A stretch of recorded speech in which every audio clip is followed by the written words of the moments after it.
Queridos irmãos, já estamos na reta final para vivermos de modo mais profundo o grande mistério pascal da paixão, morte e ressurreição de nosso Senhor, paixão e morte pelos nossos pecados.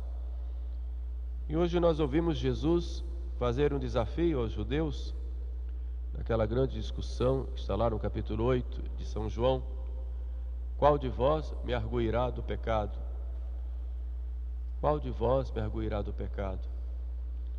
Qual de nós poderia dizer a mesma coisa? Imediatamente apareceria a nossa consciência nos mostrando as mazelas, nosso anjo da guarda, o próprio demônio, que é o grande acusador. Somos todos pecadores. Quando nós fomos batizados, nosso pecado original foi apagado. Se havia algum pecado atual também, nós nos tornamos santos e recebemos aquela vocação à santidade. Mas, no decorrer da nossa vida, quantas vezes nós caímos? E o pecado não é apenas uma violação da lei de Deus e da igreja, não é apenas um ato de desobediência, mas o pecado é uma ofensa a quem nos ama, uma ofensa àquele que morreu por nós na cruz. Ele me amou e se entregou por mim, dizia São Paulo. E quantas vezes nós ofendemos aquele que nos ama e que se entregou por nós, e que se entrega em cada Santa Missa em sacrifício por nossos pecados e por nosso amor. Mas o que fazer então, uma vez que nós já fomos perdoados no batismo e caímos de novo? Para isso, nosso Senhor instituiu um sacramento de cura, que é o sacramento chamado de confissão ou penitência, que são alguns atos desse sacramento, também conhecido como sacramento da reconciliação, porque nos reconcilia com Deus, ou o sacramento do perdão, porque é através dele que Deus ordinariamente nos dá o perdão e nos coloca em comunhão com Ele e com a Igreja. O sacramento da confissão é um sacramento de cura, instituído por nosso Senhor para nos curar, porque o pecado é uma doença, e esse sacramento cura esta doença e já nos predispõe a tantas e tantas graças para a nossa santificação. Nós já vemos quando Jesus diz a Pedro: tu és Pedro, e sobre essa pedra edificarei a minha igreja. Logo em seguida ele dá a Pedro o poder das chaves. Eu te darei as chaves do reino dos céus, e tudo que ligares na terra será ligado nos céus, o que desligares na terra será desligado também nos céus. E esse poder das chaves, Jesus em outro momento, ainda em São Mateus, Jesus diz, dá também aos outros apóstolos: tudo que ligares na terra será ligado nos céus, que desligares na terra será desligado nos céus. Esse poder de ligar e desligar, em linguagem rabínica, significa poder de acolher ou de excluir, em alguns sentidos. Acolher da comunidade ou excluir da comunidade. Ora, o poder das chaves que Jesus deu aos apóstolos, e de modo especial a Pedro, tem também o sentido de acolher o pecador que se arrepende e se volta de novo para Deus. E é assim que a igreja entende que ela tem o poder de perdoar os pecados. Não apenas o poder de anunciar o perdão, como dizia Lutero e os pseudo-reformadores do século XVI, a igreja anuncia o perdão de Jesus. Não apenas isso, a igreja também anuncia, mas a igreja exerce esse poder de perdoar pecados. E esse poder, nosso Senhor, que prometeu a Pedro e aos apóstolos de dar, com o poder de ligar e desligar, logo depois da ressurreição, Jesus chega aos apóstolos, dá-lhes a paz esteja convosco. Depois diz: recebei o Espírito Santo ao soprar sobre eles. A todos aqueles a quem perdoardes os pecados, ser-lhes-ão perdoados, e a todos aqueles a que os retiverdes, ser-lhes-ão retidos. Assim como meu Pai me enviou, eu também vos envio. E para que nos foi enviado o Filho de Deus? Para que se fez homem? Para que se fez carne, o Verbo? Para resgatar a humanidade do pecado, para a salvação dos homens, para dar o perdão e para reconciliar de novo os homens com Deus. De modo que essa mesma missão que Jesus tem, e é de resgatar a humanidade, de reconciliar o homem pecador com Deus, essa missão é, pois, transmitida à igreja. Recebei o Espírito Santo. A todos aqueles a quem perdoardes os pecados, ser-lhes-ão perdoados, assim como meu Pai me enviou, eu também vos envio. Portanto, é a missão da igreja a salvação das almas, e ela exerce a salvação das almas de modo especial quando resgata a alma do pecado, arranca a alma das garras do demônio, perdoando, dando perdão. Então a igreja tem realmente esse poder de perdoar.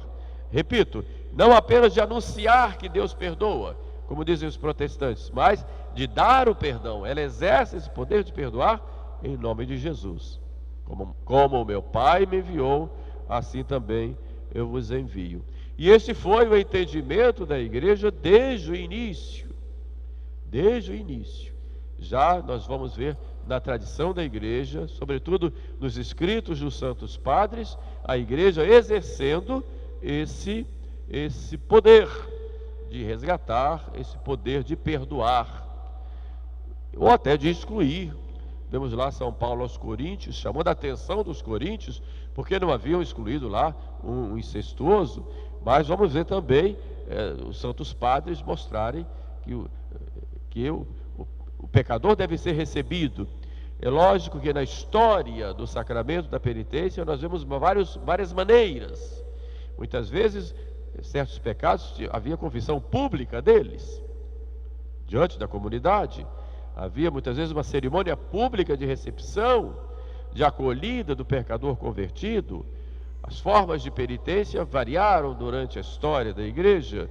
Muitas vezes, para certos pecados, como por exemplo adultério, homicídio e outros pecados mais graves, exigia-se apostasia, por exemplo, exigia-se uma penitência pública, e às vezes essa penitência durava dias, semanas e até um ano, por exemplo, em que muitos pecadores tinham que ficar na porta da igreja vestidos de sacos e cobertos de cinzas e pedindo às pessoas que entravam para que rezassem por ela. Era uma penitência pública, e isso nós vamos vendo na história da igreja. A própria quaresma é também uma espécie de penitência pública, evidentemente, de modo mais mitigado, como era no caso específico do pecador. De modo que nós vamos ver na história da igreja várias maneiras em que a igreja foi exercendo esse poder de perdoar. Mas sempre houve confissão, sempre houve absolvição e sempre houve uma penitência. Sempre. O modo é que variou de acordo com a própria história da igreja. Então a igreja exerce, pois, esse poder de perdoar. Na verdade, quando o sacerdote perdoa, é o próprio Cristo quem perdoa, né? Perdoa perdoa na pessoa de Jesus Cristo. Mas como é que nós vamos nos confessar? Quais são os atos próprios desse sacramento? Eu faço questão de explicar para vocês, para que vocês realmente se confessem bem. Porque embora haja uma busca, sobretudo depois do ano 2000, uma busca muito grande desse sacramento da penitência, muitas vezes as pessoas não sabem se confessar direito ou não se preparam bem. Então é preciso a gente aprender e reaprender ou aprofundar aquilo que a gente já aprendeu para que haja uma boa confissão. O que não é o sacramento da penitência? Ele não é um lugar em que nós vamos lá para desabafar nossas mazelas. É mais do que isso. Também não é uma terapia. Não vou usar o sacramento da confissão como um lugar de terapia. Também não é um lugar de ficar falando da vida dos outros. Vai para o confessionário para criticar o filho, criticar o marido, criticar o governo, criticar o vizinho. Não é um lugar para isso. O sacramento da confissão também não é um local em que eu vou apenas para me eximir de um sentimento de culpa que eu tenho quando eu caí no pecado. Não é lugar para isso. O sacramento da penitência é o tribunal da misericórdia, onde ali o sacerdote age em persona Christi Capidis, na pessoa de Cristo cabeça, para exercer a misericórdia do Pai. É como na parábola do filho pródigo, o pai que acolhe o seu filho, que o abraça e que lhe dá o perdão. É o lugar onde o pecador, consciente da sua ofensa a Deus e arrependido do seu pecado, se volta para o Pai e diz, como na parábola: estou aqui porque pequei.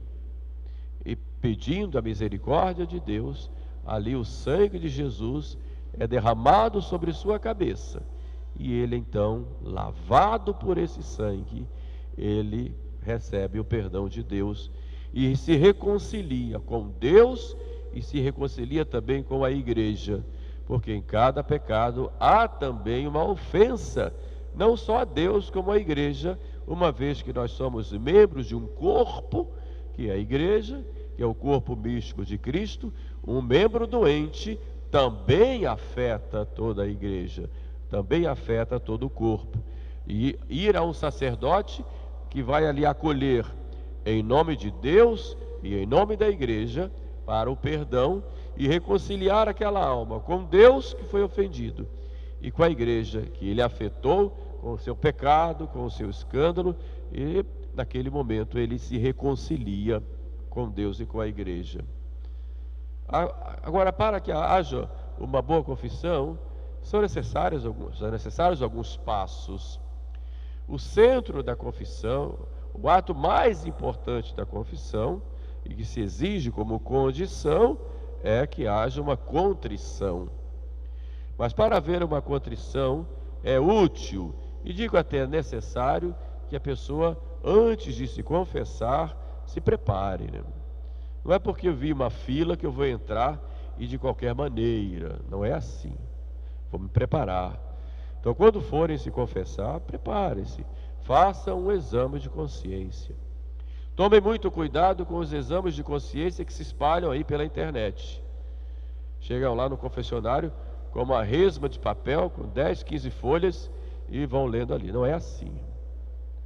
Não precisa disso. Isso faz mal até, se for mal usado. Pode levar a pessoa a ter muitos escrúpulos e achar que tudo é pecado ou que nada é pecado. Não é assim. Pegue lá os 10 mandamentos, que são os mais comuns, e comece. Até porque quem está acostumado a se confessar facilmente percebe quando a sua consciência lhe acusa diante de Deus aquilo que ofendeu. Então procure fazer esse exame antes, né? E olhe cada pecado como uma ofensa. Nos pecados graves, procure ver quantas vezes cometeu, para que se diga ao sacerdote: caí tantas vezes nesse pecado. Nos pecados mortais ou pecados graves. Ora, então faça esse exame. Pode usar os 10 mandamentos, quem tem mais tempo sem confessar, ou usa aqueles 3 pontos: diante de Deus, o que eu fiz contra Deus; diante do próximo, o que eu fiz contra o próximo; e diante de mim mesmo, o que eu fiz contra mim mesmo.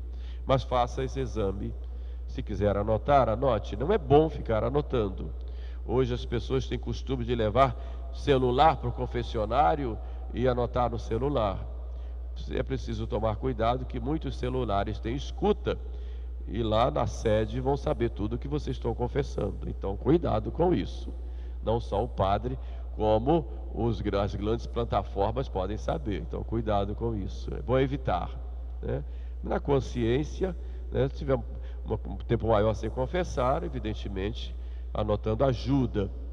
Mas o importante é lá no exame de consciência, é vocês já terem esse arrependimento, que é a primeira condição, que se chama contrição. A contrição é uma dor da alma e uma detestação do pecado cometido, juntamente com o propósito de emenda.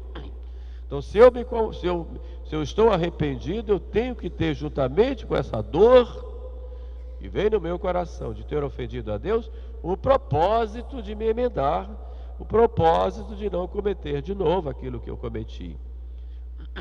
A contrição não é sentimento de culpa, que é uma coisa natural, uma certa vergonha, que é uma coisa natural. É muito mais que isto.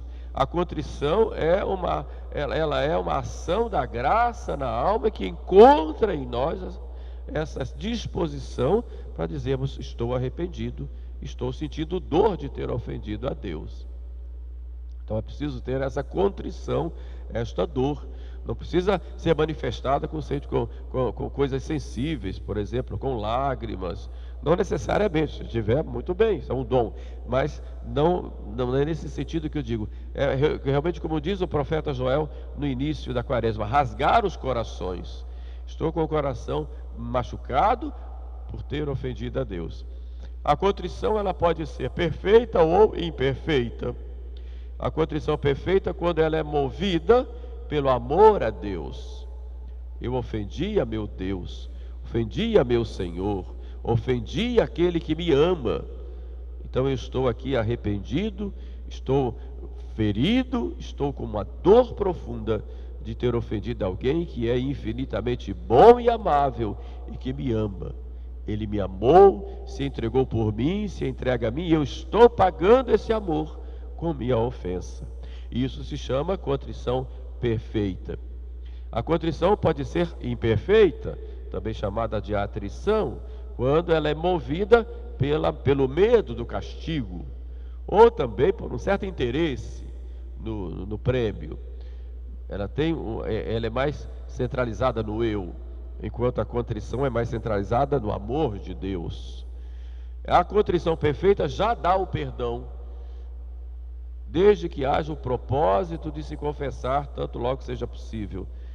Mas se a pessoa morre depois, sem ter se confessado, tendo a contrição perfeita, já morreu na graça, desde que tenha o propósito de se confessar o mais breve possível.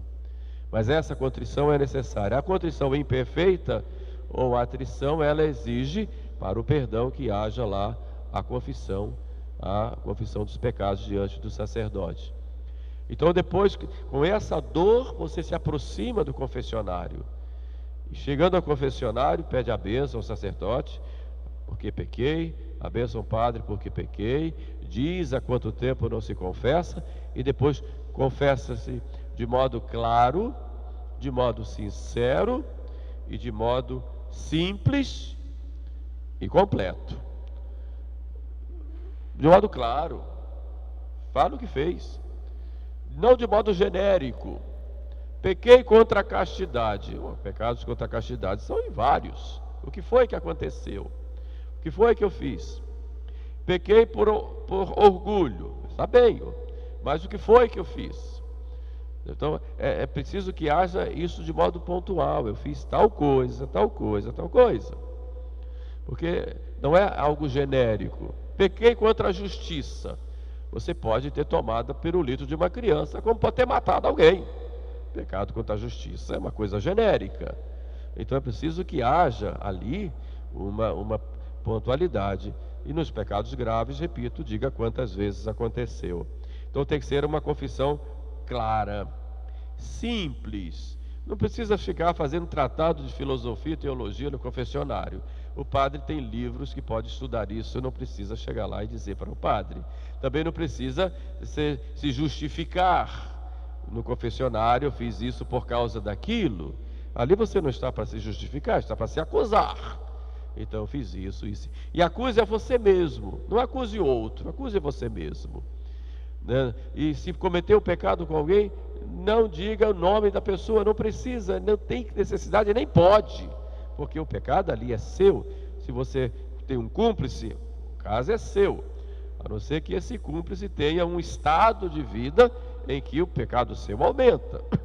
Um adultério, um pecado com uma pessoa consagrada, aí evidentemente há uma agravante, mas não precisa nem dizer nome, o padre não quer saber nome de ninguém, tem que ser claro, simples, íntegro, conte todos os pecados, não por medo ou vergonha, eu não vou contar esse, o padre é conhecido, fala comigo tantas vezes, tem vergonha, ele vai pensar mal de mim, vou nem poder olhar para ele depois, isso é tudo coisa do diabo para impedir a pessoa de chegar ao sacerdote. O padre nem vai se lembrar disso, pelo amor de Deus, e graças a Deus, alguns padres, e eu tenho essa graça, de nem, o que vai no confessionário nem vai na cabeça mais, graças a Deus, e porque o que está ali não é o padre, é Jesus. E depois o segredo de confissão não é segredo do padre, é segredo de Deus. Então nem ele não pode, inclusive existem penas canônicas, a excomunhão automática se ele revelasse o segredo, e nem o fiel pode revelar o segredo, porque o segredo é de Deus. Então não tem que confessar e sair contando para todo mundo, eu fui lá, me confessei isso, já foi no confessionário, acabou, é segredo de Deus. Nem queira autorizar o padre a revelar, a falar comigo esse assunto, não, é segredo de Deus. Pode até procurar em particular para tratar de um assunto, mas vai ser uma coisa nova, vai começar de novo, porque o sigilo é um sigilo de Deus, que Deus cuida, né? Essa garantia, isso é importante, porque ali é um lugar sagrado onde estamos nos confessando.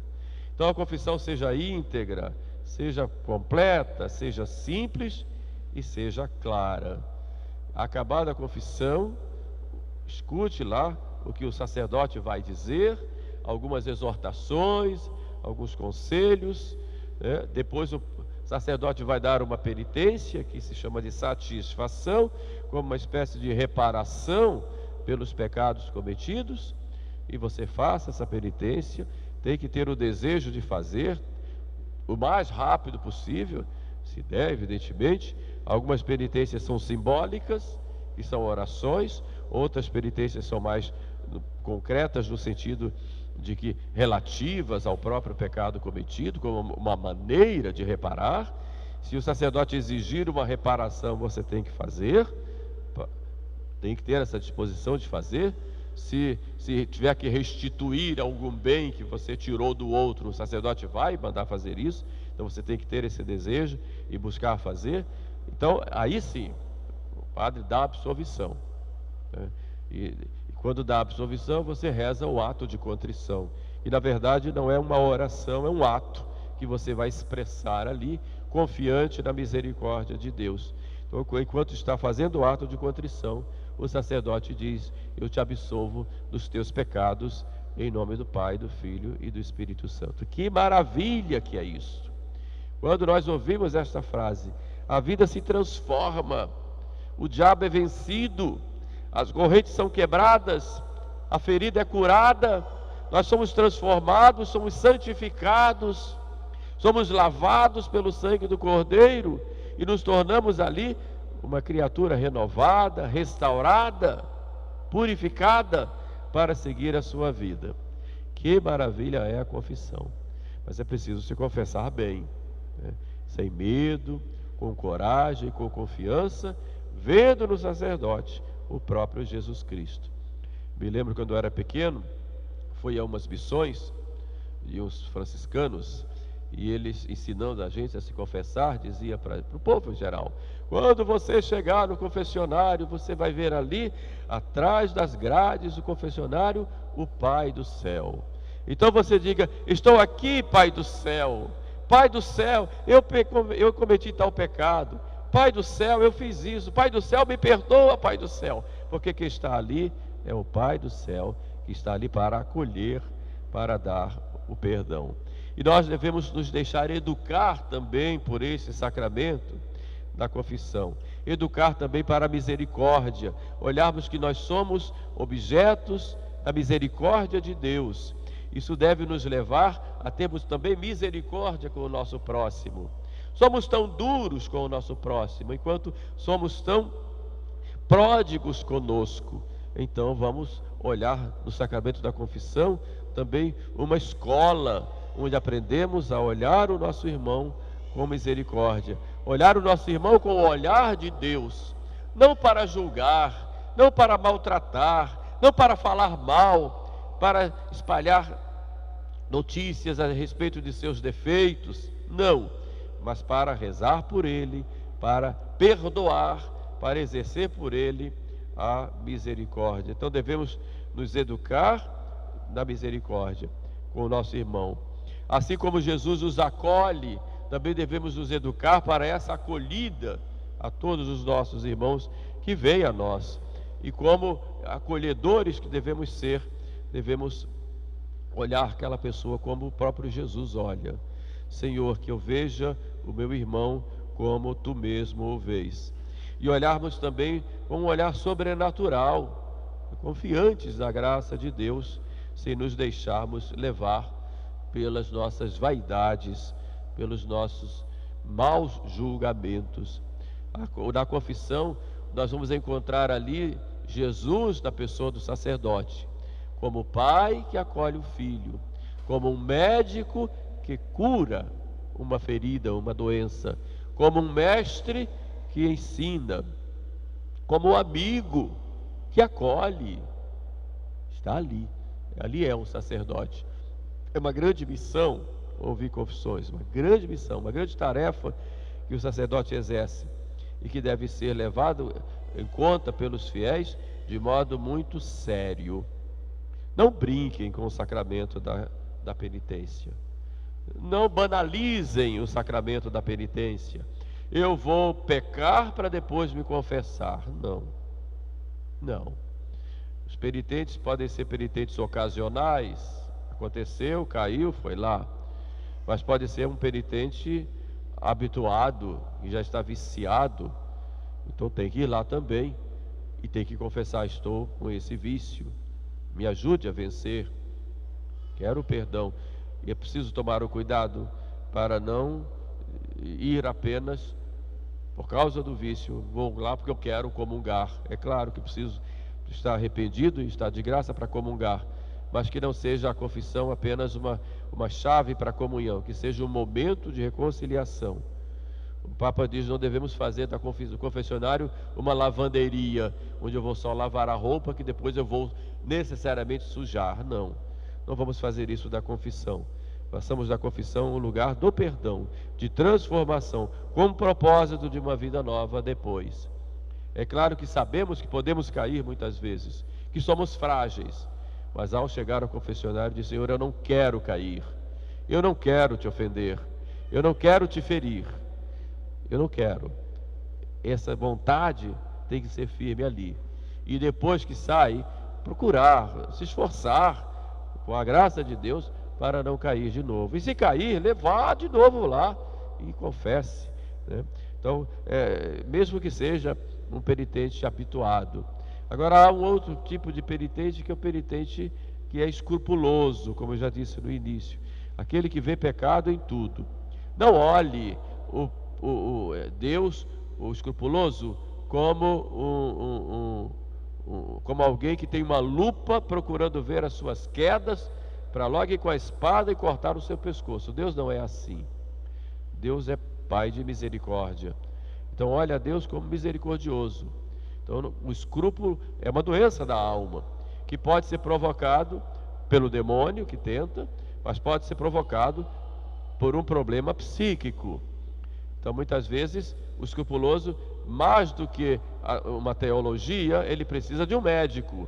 Então tem que olhar qual é a causa, se é o demônio ou se é a própria pessoa que precisa de uma ajuda no campo psíquico. O sacerdote vai orientar, se for o caso, e não ficar trocando de padre. Muita gente busca vários padres exatamente para saber o que um padre vai dizer, o que o outro vai dizer, o outro vai dizer, para poder ver na sua salada de conselhos aquilo que ele vai escolher, que é mais de acordo com o que ele quer, ou então até para criticar o padre diante dos outros, porque o padre me deu tal conselho. Não é para isso que é confessionário, não é um campo de pesquisa. e o escrupuloso procure um sacerdote. Escolha, indicado por alguém, é bom que seja, mas escolha e seja fixo nele. É só aquele. Não fique trocando de médico, porque você vai receber vários remédios que podem não curar ou pode até atrapalhar a sua vida. E seja obediente a seu confessor. Se ele diz, vá tranquilo, vá em paz, vá em paz, isso que você falou não é pecado, vá em paz, confie nele e pronto, e vá tranquilo e procure viver essa paz. Outra coisa importante, cuidado com as ocasiões de pecado. Existem pecados que acontecem por causa das ocasiões em que nós nos colocamos. Então, não vá para as ocasiões de pecado. Existem algumas que são até necessárias, pelo trabalho da pessoa, pela situação de vida, enfim. Mas procure falar isso ao sacerdote, ele vai dar conselhos claros quando tiver essas ocasiões que são muitas vezes necessárias, dependendo do caso de cada pessoa. Mas se não, fuja, como se foge de uma serpente venenosa. Fuja, porque você pode cair. Confissão é isso, meus irmãos. Nosso Senhor acolhe, nos dá o bálsamo do conforto, nos dá uma vida nova. Então busquemos esse sacramento com confiança, com arrependimento, com amor e com firme propósito de vivermos sempre esta amizade íntima com Jesus. Amém.